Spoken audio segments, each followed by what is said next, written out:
Вы когда-нибудь задумывались, какие бывают узлы в ванильном Thaumcraft 4?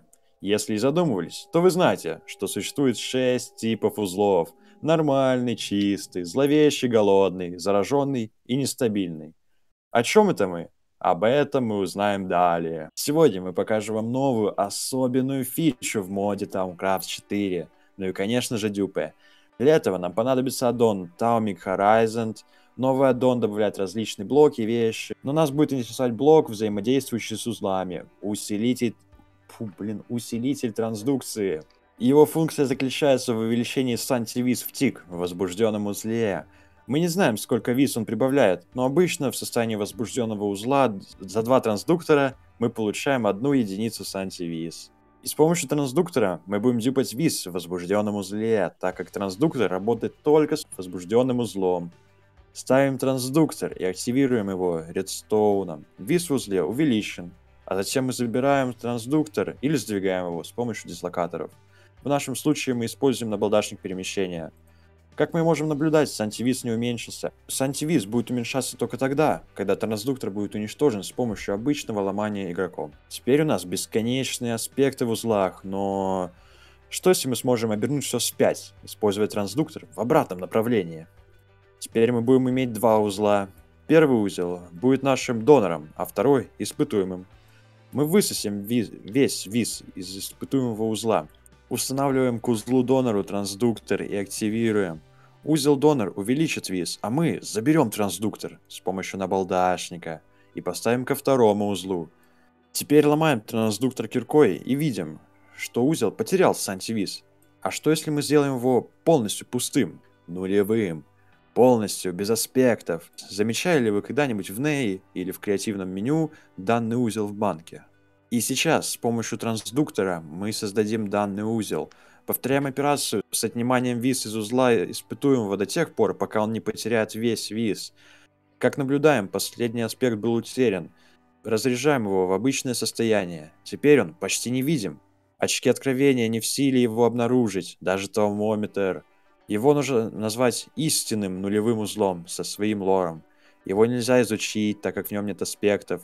Его тип можно посмотреть только при сборе в банку. Странное свойство этого узла в том, что когда мы берем его в банку, он сохраняет его тип, о каких мы говорили в начале. Но после установки этого узла в банке, он установит свой тип на нормальный. Все узлы, которые имеют один аспект с постоянным нулевым значением, исчезают, а нулевой узел вообще не содержит их. Это означает, что они находятся на грани исчезновения, исчезает через 60 секунд после уничтожения банки. Выпускайте из банки только по делу.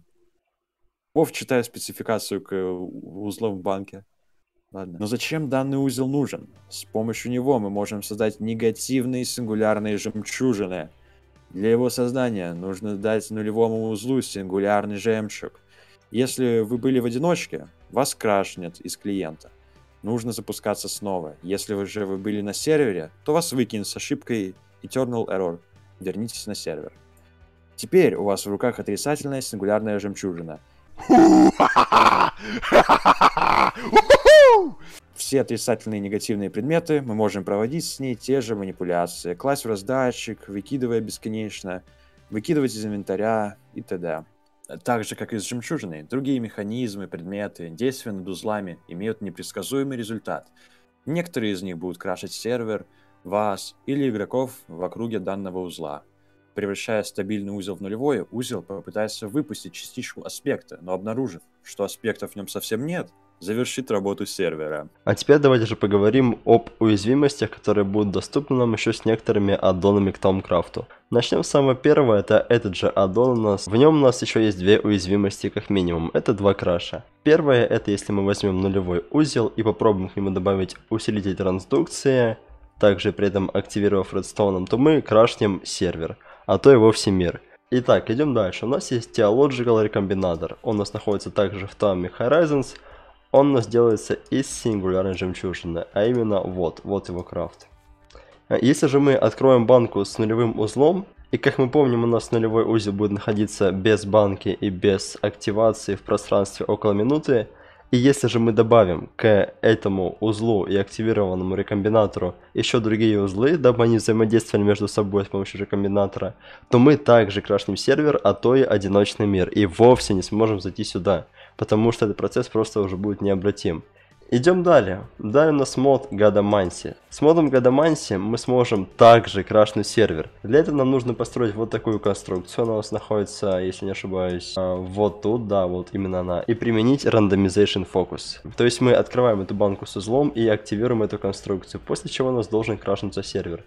Давайте просто для примера покажу с обычным узлом. Вот мы, допустим, ставим, активируем. Да, все отлично работает. Бывает и такое, обновим чанки. Вот, сломаем.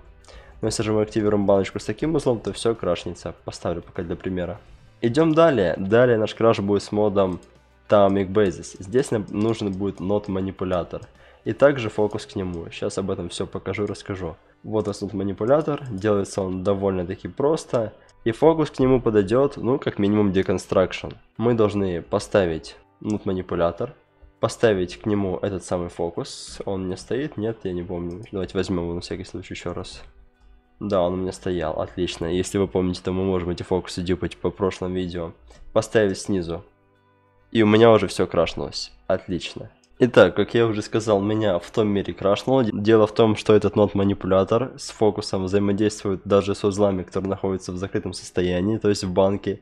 И он также может крашнуть сервер. То есть я вам показал как минимум 4 краша с 3 аддонами. Вы можете найти еще больше крашей, потому что любые манипуляции, которые кажутся нормальными с обычными узлами, могут в итоге привести к крашу сервера, а то и вовсе дюпу сингулярных жемчужин, как мы заметили. И это далеко не все. С таким видом узлов очень-очень много взаимодействий и очень-очень много ошибок. Поэтому все в ваших руках. Дерзайте. Что ж, Рекви, продолжай. Ну и для тех, кто скажет, что на балдашники и дислокаторы забанены, вот способ создания нулевых узлов для вас. Создаем узел с нулем аспектов и заключаем его в банку. Берем узел донор, создаем из него возбужденный узел, активируем на нем усилитель трансдукции. Теперь ломаем узел донор и ставим вместо него узел в банке и выпускаем. А затем возбуждаем данный узел. После ломаем усилитель трансдукции. Нулевой узел готов. Но помните, у вас есть только 60 секунд, чтобы поймать его в банку. Теперь, возвращаясь в начало, можно сказать, что этот узел секретный, типа 7. А может, есть и другие глючные узлы? Это мы узнаем дальше. Наблюдайте за нашим каналом. Ну что ж, дорогие друзья, надеюсь, вы поняли, как это делать. Видео было мега интересное. Спасибо Рейку за такой рассказ. Спасибо также Вирексу за поиск этой офигенной механики. Это правда одно из самых крутых видео, которые только были. И за сценарий тоже спасибо. Весь текст он придумал. На этом все. Дальше вы. На этом все. Дальше Вирекс. На этом все. Лайки, дизлайки, подписки, отписки. Вы знаете, что делать. Всем спасибо за просмотр. Всем пока. Всем пока. Всем пока. Папич.